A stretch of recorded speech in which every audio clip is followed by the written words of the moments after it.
So, Retopo I use visual faces to help me retopo. It's very useful mode to do it. Starting by the head, creating the important edges like the eye, upper lips, lower lips, adding the modifier and clip those vertices into the center.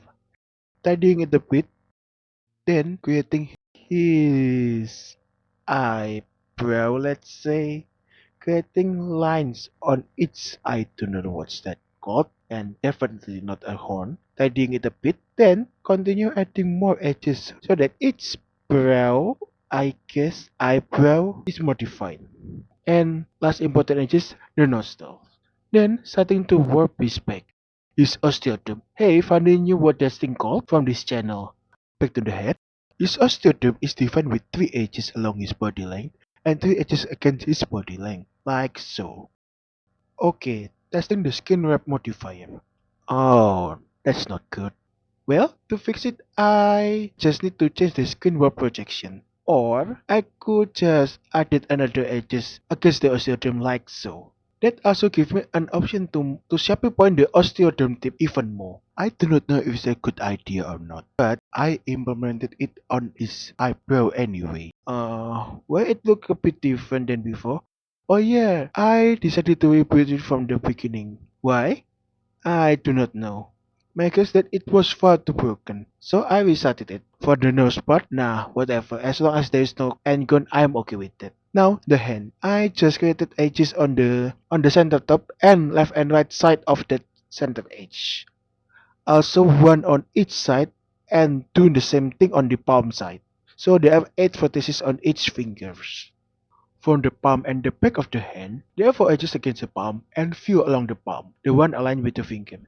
Then I added the knuckles. Back to the head, creating his chin. I really tried to only use quads on all his body. I do not know why the face become black like that.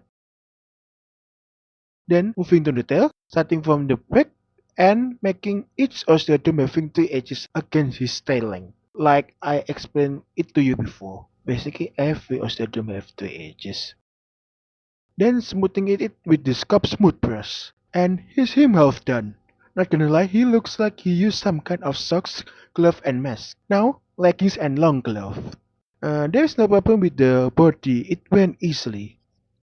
Now back to the head, I decided to redo that part again. This time, making it more neat and tidy. Then jump into the last face side, and we are done. Smoothing the tail a bit. Oh, since I redid the topo earlier, I need to redo this bit.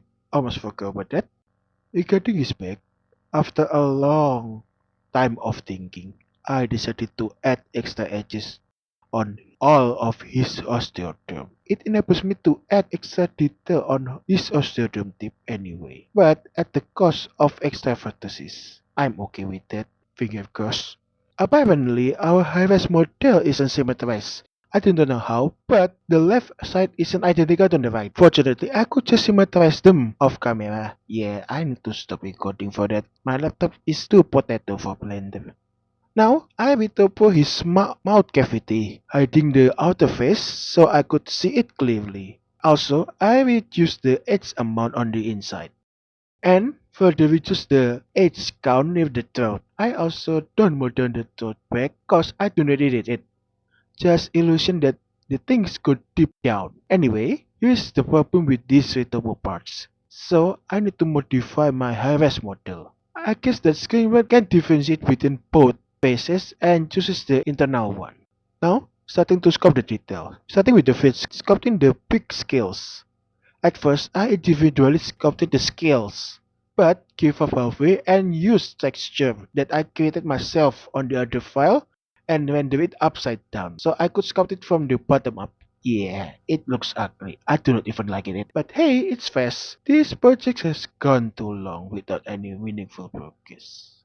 Anyway, detailing the head, starting from the lips, trying to match my reference and also do the nostrils, flipping the mesh and grooving the detail, and pinch the groove like those osteoderm I showed you in previous episode. Then breaking the lip smooth surfaces, trying to match my reference. First with high strength and low diameter draw brush, paint a random shape scratch, then smoothing it with the smooth brush with big diameter and low strength.